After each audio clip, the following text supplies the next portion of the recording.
Mga kabayan, have you seen this one, the beehive?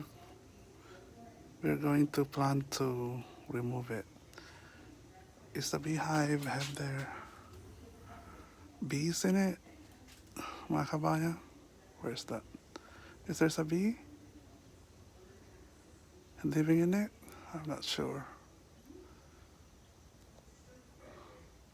I hope that they're not going to bite me. Let's see after this one, mga kabayan. What's the outcome? The beehive, mga kabayan, is gone. Here's mga kabayan. I use the broom. And here's the beehive, mga kabayan. I remove it. Keith told me to remove it.